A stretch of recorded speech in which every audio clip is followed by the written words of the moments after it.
Да уж, обзоры книг я еще, конечно, не делал. Но сегодня я не обо всей книге буду рассказывать, а только о части про секс. Я тут голосование в ютубе запустил, и люди вроде как не против такого кринжа. Девственные рассуждения о сексе. Такая вот новая рубрика теперь. В этом видео мы поговорим, как я не стал гомофобом и как я офигевал от минетов на улице. Но не переживайте, это не художка. Книгу писала психиатр, и она просто потрясающая. И я про психиатра, да и про книгу тоже. А еще мне повезло владеть бумажной версией книги. А вот досталась мне она от взрослого друга, которому тогда было 17 лет, а мне было что-то около 15. Он мне дал ее как-то почитать, и так она у меня и осталась. Спасибо тебе за эту годноту, Грант. Наверное, уже с лет 14 у меня было желание прикасаться к девушкам. Узнал я об этом желании через кино. И даже не из порно. Такого у меня, кстати, никогда не было. Ну и я много фантазировал о таком, представляя девочек, которые мне нравились. И оказывается, что у этого всего, что не является сексом напрямую, есть свой термин – петтинг. И узнал я об этом именно из этой книги. Уже во взрослом возрасте я писал это слово в общении, и люди спрашивали, что это за слово такое интересное. Это довольно любопытно, что я об этом знаю, а многие нет. И это при том, что они сексом, собственно, занимались. Все ребята утверждали, что у них это уже было, и рассказывали подробности. От них я примерно знал, что и как делать, но боялся, что у меня не все получится как надо. А вдруг я опозорюсь, у меня не встанет, или еще что-то будет не так. Одна из мыслей, которая мне нравится в этой книге, это то, что не надо спешить с сексом. И в 14 лет читать этот посыл при отсутствии опыта – это спасение. Особенно, когда тебе это говорят нормальным языком. Оно все будет, просто позже. Таким образом, я, например, не завидовал своему однокласснику, который рассказывал прекрасные истории про бурное детство. Я всегда относился к его историям со скепсисом, но слушать было интересно, если честно. Он явно что-то знал в этой теме. Блин, если честно, я не думал, что эта история, которая мне отпечаталась в голове, попадется так быстро. Ну давайте. Дело в дискомфорте от первого раза, а он неизбежен. Иронично, что эта история приключилась с Сашей 15 лет. Мы с ребятами выпили. С нами была одна девчонка с соседнего двора. Она сидела рядом и все время ко мне прижималась.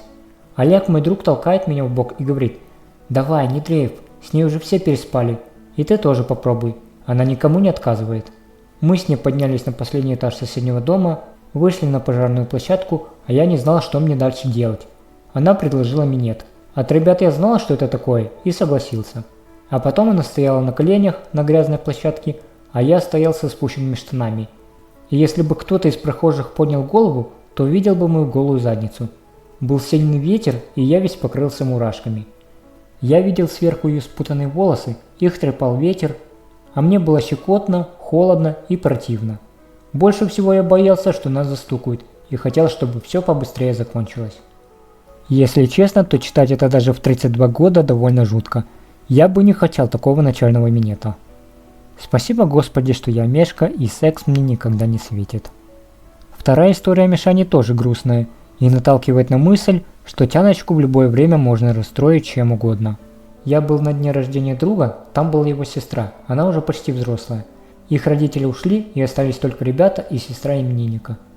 На столе вина было только 2 бутылки, но мы принесли с собой еще и все напились. Сестра моего друга тоже была пьяная. Она потащила меня в другую комнату, стала обнимать и целовать. Она все время говорила: «Не бойся, не спеши». Но лучше бы она молчала, а то получалось, что она все знает, а я нет, и меня надо учить. Она сама мне помогала, но все получилось очень быстро. Я дернулся пару раз, и все закончилось. Она разозлилась и столкнула меня с кровати на пол. Мы вернулись к ребятам, они даже не заметили, что нас не было. Потом я увидел, что она увела в другую комнату моего приятеля Костю. Их не было очень долго, а я сидел и мучился, что у Кости, наверное, все хорошо получилось, а у меня нет. Если честно, история трагична, особенно на фоне того, что девушка была инициатором. Это как-то вообще грустно. Так, продолжаю себя отговаривать от секса. Боже, я и забыл, насколько я впадал в апатию после этих историй. Культовое чтиво, конечно. Это вам не фейкбук. Мне нравилась одна девочка из нашего класса, и я все время с ней танцевал. А после предложил ей выпить в раздевалке. Мы с ней спрятались за вешалками, пили прямо из горлышка, потом стали целоваться и дурачиться, опрокинули одну вешалку и упали на ворох одежды. Я лез к ней под юбку, а она хихикала и отбивалась. Не помню уже, как там дальше было, но все очень быстро кончилось. Она стала плакать, а я как дурак стоял с расстегнутыми штанами и не понимал, что произошло. Потом мне стало противно, и я ушел. Она после сама ко мне подходила, но мне уже расхотелось с ней встречаться. Она-то ни в чем не виновата, но мне самому было стыдно за тот вечер. Я ведь показал себя не мужчиной, а сопливым пацаном. Давайте я на этом фоне вам расскажу, как Тяночка меня унизила за то, что я был настолько слабым, что не взял у нее сумку с чем-то тяжелым и не понес ее, как это сделали другие. Это было, конечно, жестко тогда, но потом она вроде извинилась. Если честно, в тот момент по факту она была права, но в тот момент мне показалось это настолько жестким, что я расплакался. И странно, что я после этой истории не обозлился на девушек. Какой-то я слишком осознанный. Знаете, идея переспать с женщиной старшей довольно интересна, но как и многие истории в этой книге, конец немножко грустный. Мою 36-летнюю пациентку по имени Римма ее приятельница попросила быть наставницей своего 16-летнего сына Толи. Просьбу подруга мотивировала тем, что ей очень не нравились девочки, с которыми общался сын. Она называла их шлюшками, которые спят с кем попало. Римме совращение малолетнего показалось забавным приключением, поэтому она легко согласилась. Позже Римма обучила юного любовника премудростям секса, и мальчик без памяти в нее влюбился. Все свободное время проводил в ее квартире, забросил школу и занятия в спортивной секции.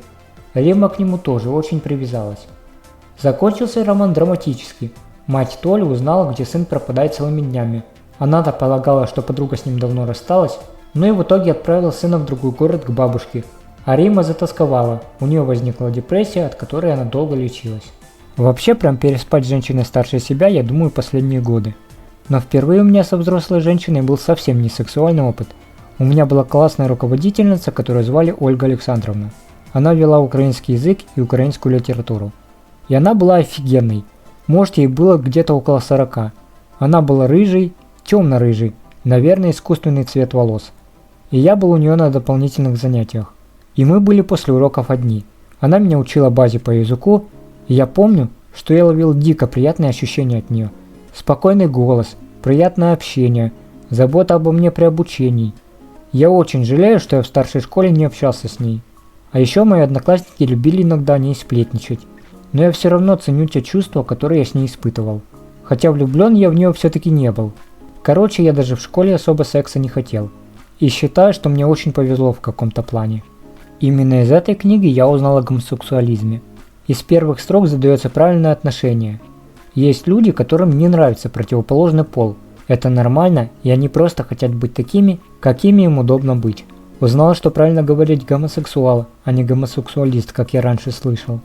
А вот как прикольно расшифровывается слово гей с английского. Ничем не хуже тебя. Хотя я бы перевел такой же, как и ты, или такой же хороший, как и ты. Также я узнал о пассивах и активах. Может, меня спасло то, что тогда я вообще не знал, как происходит половой акт. Описание анального секса не вызывало во мне вообще ничего. Я даже представить себе не мог, что это такое. У меня вообще воображение через раз работает. А еще я никак не отреагировал на совращение малолетних. Вот история про то, как учитель совращал мальчика. Вместо того, чтобы возмутиться, я сделал вывод, что человеку просто не понравился тот вид секса, и на этом все. То есть мне уже тогда эта тема не вызывала каких-то ярких чувств. Это как любое дело, тебе не понравилось, ты больше этим не занимаешься. И все. Правда, была история, от которой я немного прифигел. Там уже говорилось об изнасиловании. Но поскольку в этой книге все описывается без подробностей, то я и воспринял это типа «так делать точно не надо, человеку будет больно». Ну и то, что доводить человека до прыжка с 4-го этажа, это тоже пиздец.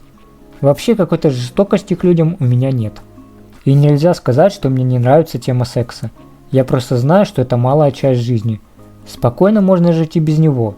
Как-то я расскажу, почему секс – это мрак для психики. Хотя мне очень нравится, что либидо у меня активная и я хочу девушек. Ценю эту реакцию своего организма и вот знаю, что это не вечно. В общем, эта книга привила мне хорошее отношение к людям. За счет фактов, а не эмоций. Здесь просто рассказывается, что есть что. И советы тут правильные, как по мне. А еще эта книга научила меня вежливо общаться и формулировать мысли мягче. Это может бесить, ведь кажется, что я не могу сказать что-то прямо, но я мягко к чему-то подвожу, и меня это спасает от ссор. Я перечитывал эту книгу несколько раз и ни разу не пожалел. Я оставлю книгу в телеге. Если вам понравится, купите бумажную версию. На ней лучше видны рисунки и сноски внизу страниц. Надеюсь, что этот видос хоть кому-то понравился, потому что будет как минимум еще один выпуск, более кринжовый.